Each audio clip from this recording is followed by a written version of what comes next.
반갑습니다. 붓다의 복과 지혜입니다. 우리는 삶의 크고 작은 순간들 속에서 종종 꿈을 꾸며 살아갑니다. 그 꿈은 우리가 무엇을 갈망하는지, 어디로 나아가야 할지를 가르쳐 주기도 합니다. 꿈을 꿀 수 있다는 것은 우리 안에 무한한 가능성과 깊은 의식이 있다는 증거일 것입니다. 하지만 부처님께서는 영혼이라는 개념을 집착하지 말라고 가르치셨습니다. 그것이 항상 하는 실체가 아니라 인연에 의해 잠시 생겨난 것임을 일깨워 주셨기 때문입니다. 그렇기에 우리가 꾸는 꿈 또한 영혼의 존재를 증명하기보다 지금 이 순간을 살아가는 우리의 마음의 반영이라 할 수 있을 것입니다. 삶과 죽음, 존재와 무상 속에서도 우리는 늘 깨어있는 자각의 빛으로 살아가야 합니다. 부처님의 진리는 우리에게 이 생의 본질을 탐구하며 집착을 벗어나 자유와 평온의 길을 걸어가라 말씀하십니다. 오늘도 꿈속에서 답을 찾기보다는 이 순간에 깨어 자신의 마음을 바로 보고 지혜와 자비를 실천하며 살아가시길 바랍니다. 우리가 꾸는 꿈보다 더 소중한 것은 바로 지금에 깨어있는 삶입니다.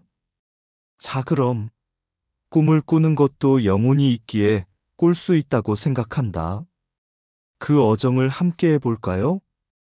옛날 어느 마을에 라마니카라는 청년이 있었습니다.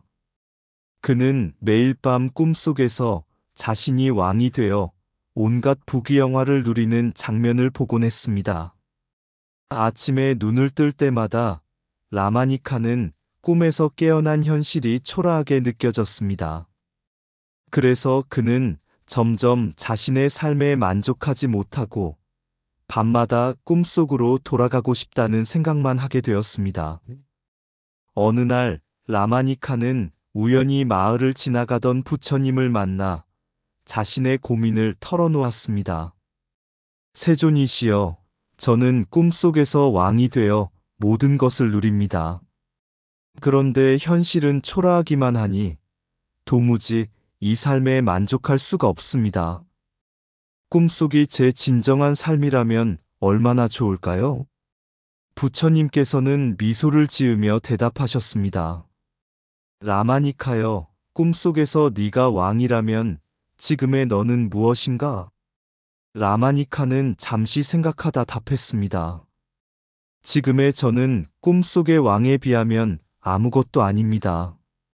그 꿈이 제 진정한 모습이길 바랍니다. 부처님께서는 손가락으로 땅을 가리키며 다시 물으셨습니다.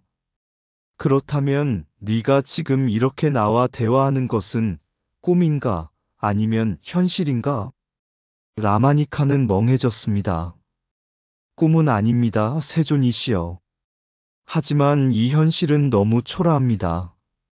부처님께서는 조용히 말씀하셨습니다. 라마니카여, 꿈은 네 마음의 조작일 뿐이며 영혼이라고 믿는 것은 네가 만들어낸 환영일 뿐이다. 네가 꿈속에서 왕으로 누렸던 부귀영화는 네가 잠에서 깨어나자 사라졌다. 이와 마찬가지로 네가 붙들고 있는 모든 것은 덧없는 꿈과 같다. 지금 너의 이 삶도 영원하지 않음을 알라. 모든 것은 인연 따라 생기고 사라질 뿐, 그것을 내 진정한 본성이라 믿지 말라. 라마니카는 부처님의 말씀에 큰 충격을 받고 깨어났습니다. 그는 자신의 꿈과 현실, 그리고 자신이 집착하던 모든 것을 돌아보기 시작했습니다. 결국 그는 부처님의 가르침을 따르기로 결심했고, 집착을 내려놓고 마음의 평온을 찾아가는 수행자가 되었습니다. 그 후로 라마니카는 더 이상 꿈속으로 돌아가기를 갈망하지 않았습니다. 대신 매 순간의 현실 속에서 깨어있는 삶을 살며 지혜와 자비를 실천했습니다. 사람이 꿈을 꾸는 것은 영혼이 있기 때문이라는 믿음은 과연 어디서 시작되었을까? 이 질문은 고대부터 이어진 인간의 궁금증을 담고 있습니다. 사람들은 꿈속에서 사랑하는 이들과 다시 만나거나 자신이 결코 경험하지 못한 세상에 발을 들이는 경험을 통해 영혼의 존재를 느꼈습니다. 영혼은 신비로웠고 그 신비는 죽음 이후의 삶에 대한 궁금증으로 이어졌습니다. 고대 중국에서는 영혼이 육체를 떠나 돌아다닐 수 있다는 믿음이 강했습니다. 그래서 방술이라는 주술적 기술을 통해 죽은 이들과 소통하려는 시도가 이루어졌습니다. 특히 한무제 시대에는 이러한 믿음이 절정에 달했습니다. 한무제는 중국 역사상 가장 강력한 황제 중 한 명으로 천하를 통치하며 불로장생과 영혼의 비밀을 탐구하는 데 몰두했습니다. 그는 방술사 이소근과 이소웅을 초대하여 죽은 자의 영혼을 불러내고 영생의 약을 구하려 했습니다. 방술사들은 꿈속에서 죽은 이를 만날 수 있다고 주장하며 한무제에게 특별한 의식을 제안했습니다. 한무제는 이들의 도움으로 꿈속에서 자신이 가장 사랑했던 죽은 부인을 다시 만났습니다. 부인은 고운 옷을 입고 나타나 슬픔을 전하며 천상에서 당신을 기다리고 있다는 말을 남겼습니다. 깨어난 한무제는 크게 감동하며 방술을 더욱 신뢰했습니다. 그러나 시간이 지나며 그는 방술사들이 약속했던 불로장생의 약을 가져오지 못하고 그들의 주장이 허구임을 깨닫게 되었습니다. 꿈속의 부인이 정말 영혼인지 아니면 자신의 마음이 만들어낸 허상이었는지에 대한 의문이 그를 괴롭혔습니다. 결국 한무제는 방술에 대한 믿음을 버리고 깊은 실망감 속에서 영혼의 진실에 대해 혼란스러워했습니다. 한무제의 이야기를 들은 부처님께서는 다음과 같은 비유로 말씀하셨습니다. 한무제는 꿈속에서 사랑하는 이를 보았지만 그 부인은 실제하지 않는 허상이었다.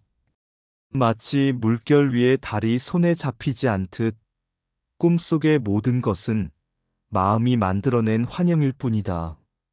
사람들은 꿈에서 깨어난 뒤에도 여전히 세상이라는 꿈속에서 방황하며 이 모든 것이 영원하다고 착각한다. 부처님께서는 꿈과 영혼에 대해 이렇게 가르치셨습니다. 너희가 영혼이라 믿는 것은 고정된 자아가 있다는 착각에서 비롯된다. 꿈속의 모습이 깨어난 뒤 사라지듯 자아 또한 인연 따라 나타나고 사라질 뿐이다. 삶과 죽음을 넘어서려면 영혼을 찾으려 하기보다 모든 것이 무상하다는 사실을 깨달아야 한다. 한무제가 꿈속에서 부인을 만났던 것처럼 우리의 마음은 늘 환상을 만들어낸다.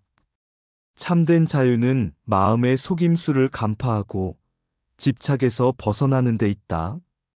부처님의 가르침을 들은 제자들은 물었습니다. 세존이시여, 그렇다면 우리는 꿈과 현실을 어떻게 받아들여야 합니까?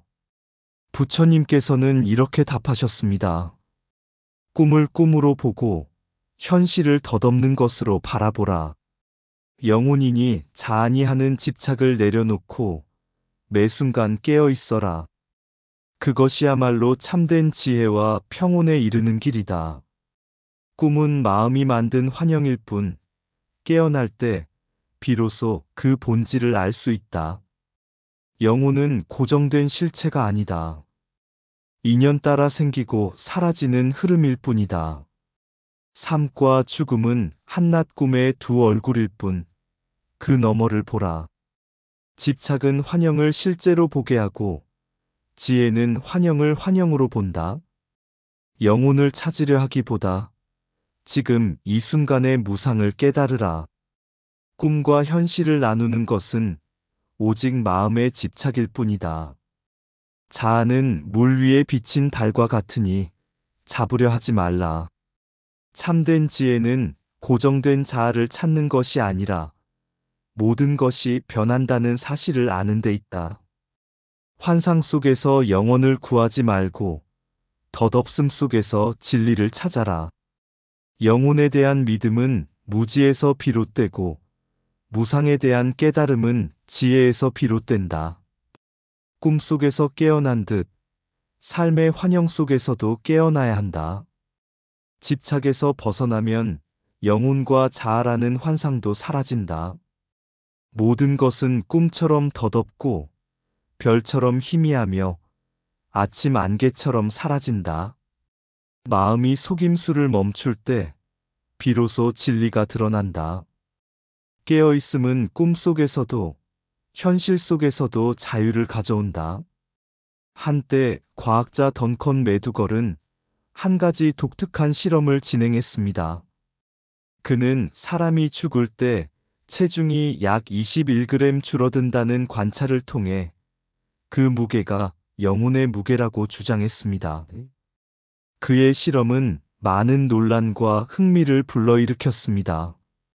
이 연구는 동물에게는 같은 현상이 나타나지 않는다는 점을 강조하며 영혼이 인간만의 고유한 특성이라는 주장을 강화하려 했습니다.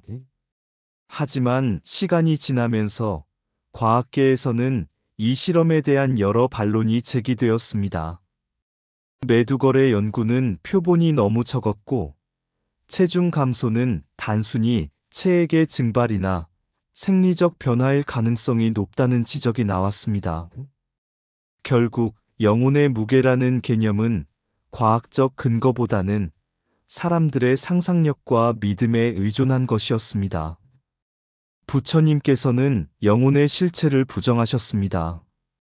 불교에서는 모든 존재가 고정된 자아 영혼을 가지지 않는다고 가르칩니다.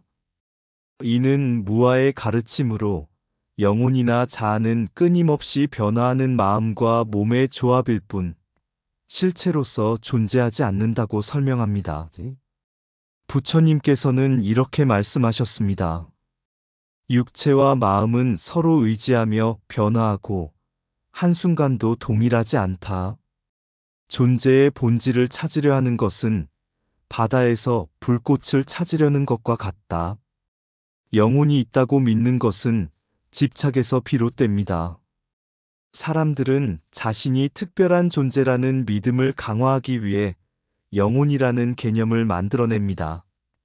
하지만 불교에서는 업과 인과를 통해 모든 존재의 연속성을 설명합니다. 사람이 죽으면 그의 영혼이 아닌 그의 업의 결과가 새로운 삶을 이끌어갑니다. 이것이 윤회의 원리입니다. 부처님께서는 제자들에게 이렇게 묻습니다. 어디서 왔는가를 묻지 말고 지금 무엇을 하고 있는지를 보라. 무게를 구하려 하지 말고 본질을 보라. 덧없음 속에서 참된 지혜가 드러난다. 영혼이 21g이든 그것이 존재하든 하지 않든 불교에서는 그러한 논의 자체가 집착에서 비롯된다고 봅니다. 중요한 것은 이러한 논의가 우리 삶을 변화시키는데 기여하지 않는다는 점입니다. 부처님의 가르침에 따르면 모든 것은 덧없고 모든 존재는 무상합니다. 우리는 자신과 타인의 본질을 탐구하기보다는 지금 이 순간 깨어있는 마음으로 인과를 따르고 선업을 쌓는 데 집중해야 합니다. 영혼이 있다고 믿는 집착은 자신의 참된 본성을 가리는 안개일 뿐이다. 몸과 마음은 순간순간 변한다. 변하지 않는 것은 오직 변화뿐이다. 실체를 찾으려는 노력은 바다에서 불을 찾는 것과 같다. 고정된 자아는 없다. 우리는 업과 인과의 흐름 속에서 존재한다. 영혼의 무게를 묻기보다 현재의 삶의 무게를 돌아보라.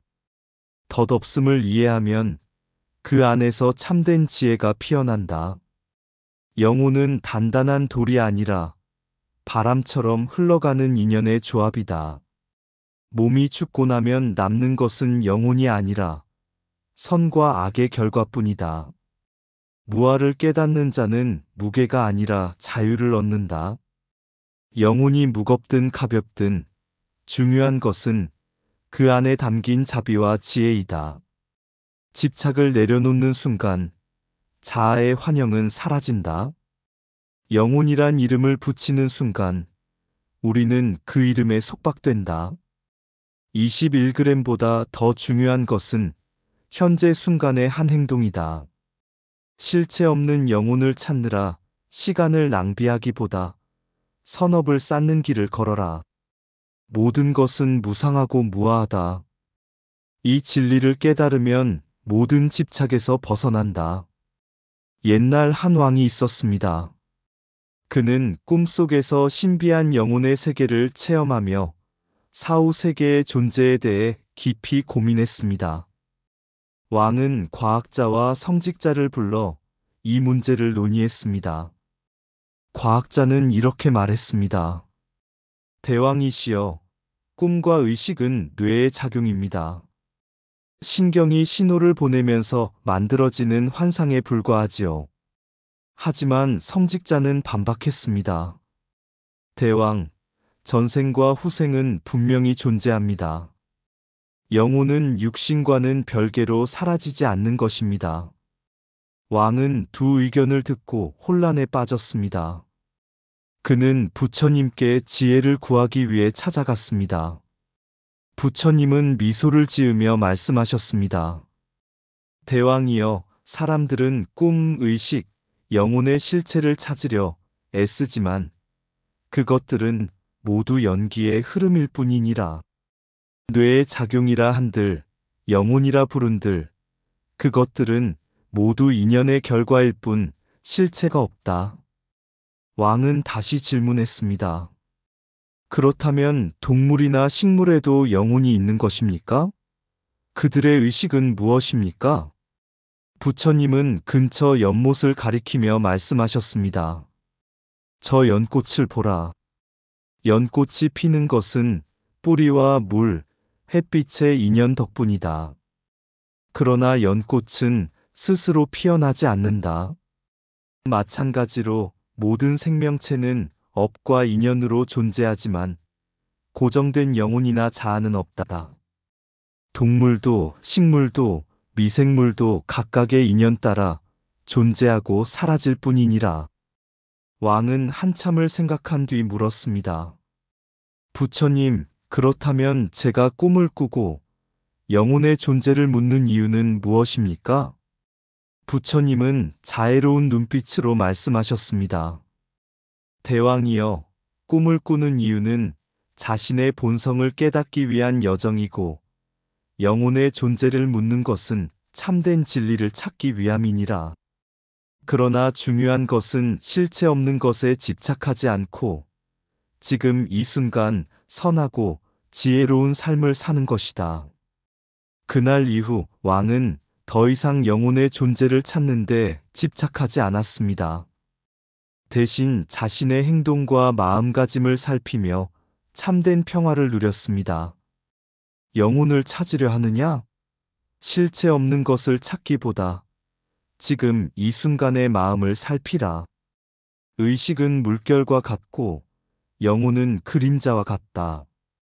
그 본질을 붙잡으려 하면 사라지고 만다. 꿈과 환상은 우리의 인연이 만들어낸 바람이다. 바람을 좇지 말고 고요한 마음을 찾으라.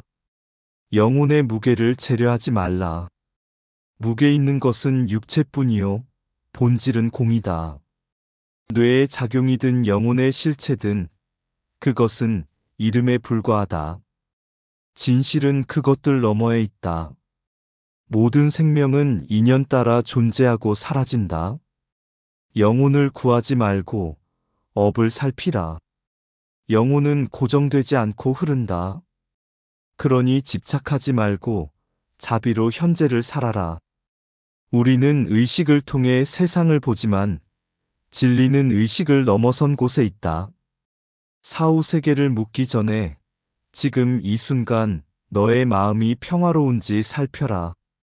영혼의 존재를 찾기 전에 너 자신이 세상에 어떤 흔적을 남기고 있는지 물어라.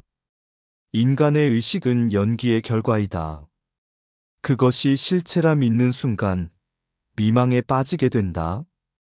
영혼은 모든 생명에 동일하다 믿지만 생명은 각기 다른 인연으로 피어난 꽃이다. 전생을 묻지 말라. 오직 현재의 행동이 미래의 씨앗이 될 뿐이다. 영혼은 물질이 아니다. 그러나 선한 마음과 행동이 너의 진정한 무게를 결정한다. 우리가 의식을 가진 이유는 자신과 세상을 이해하기 위함이다. 이해한 뒤에는 놓아야 한다. 한 스님이 여행 중 만난 젊은 왕자에게 물었다. 왕자여, 네가 꿈을 꾸고 느끼는 것이 영혼 때문이라 믿는가? 아니면 그것이 내 마음에서 나온 것일까? 왕자는 잠시 생각하다가 대답했다. 꿈속에서는 나도 왕이 되고 때로는 평민이 되기도 합니다. 나는 그 꿈을 내 영혼의 일부로 느끼기도 했습니다. 하지만 그 꿈이 끝난 뒤 나는 다시 현실로 돌아옵니다. 스님은 미소를 지으며 말했다. 그렇다면 왕자여, 네가 꿈에서 깨고 현실로 돌아오는 것처럼 우리가 현실이라고 믿는 이 세상도 결국 깨는 순간이 있을지 모른다. 영혼도 의식도 모두 연기와 같은 것일 수 있다. 왕자는 고개를 끄덕이며 물었다. 그렇다면 내 꿈에서 내가 느낀 감정과 경험들은 무의미한 것일까요? 스님은 고요히 말했다. 감정과 경험은 무의미한 것이 아니다. 그러나 그것들이 영혼이나 실체라 믿고 집착하면 우리는 고통에 갇히게 된다. 꿈에서의 즐거움도 괴로움도 그 본질을 알면 모두 지나가는 것일 뿐이다. 영혼이 있다면 그것은 어디에 있을까요? 왕자는 다시 물었다. 스님은 깊은 숨을 내쉬며 대답했다. 영혼이란 네가 찾고자 하는 그 무엇이 아니니라. 내 마음의 본성이다. 마음이 모든 것을 보고 꿈처럼 흘러가며 모든 것이 그 마음에서 일어난다. 영혼이 있다고 믿는 것은 결국 마음이 본질을 알지 못하고 그것에 집착하려는 것이다. 왕자는 잠시 침묵하며 생각에 잠겼다. 스님은 덧붙였다. 우리가 꿈을 꾸는 이유는 그 꿈을 통해 스스로를 이해하기 위함이다. 영혼을 묻는 것은 결국 자신을 이해하려는 여정이니라. 그 여정에서 가장 중요한 것은 네가 꿈의 본질을 깨닫고 너 자신을 고요하게 돌아보는 것이다. 왕자는 스님의 말씀에 깊이 감동했다. 그는 이제 꿈과 현실, 영혼과 의식의 본질을 알게 되었으며 그 진리를 따라 고요히 삶을 살기로 다짐했다. 그날 밤 왕자는 다시 꿈을 꾸었다. 그러나 이제 그는 꿈속에서조차 마음의 고요함을 찾을 수 있었다. 꿈과 현실, 영혼과 의식, 그 모든 것들이 연결되어 있음을 깨달은 순간 그는 진정한 평화를 느꼈다.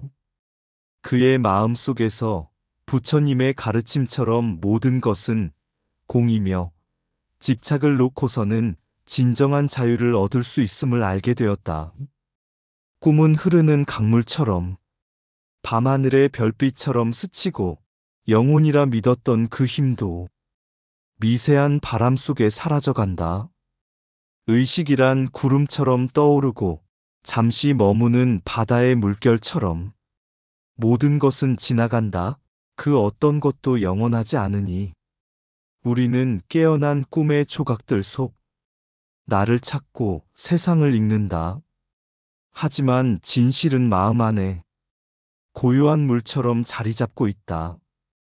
영혼이란 이름을 부르며 그 무엇을 찾으려 할 때 부처님의 가르침은 말한다. 그 모든 것이 공이라 집착을 놓고 자유를 얻으라. 꿈의 끝에 깨달음의 빛이 조용히 비추는 곳에 서면 영혼도 의식도 모두 하나의 연기일 뿐임을 알게 된다. 우리의 마음, 그 깊은 곳에 진리가 숨겨져 있고 진정한 자유는 집착을 내려놓는 데 있다. 영혼과 의식의 연기 속에서 우리는 모두 하나가 된다. 부처님의 가르침을 따라 고요한 진리로 나아가리. 이상 붓다의 복과 지혜였습니다. 오늘도 복지구족한 날 되세요. 구독과 좋아요는 붓다의 복과 지혜를 밝히는 큰 자비의 등불이 됩니다.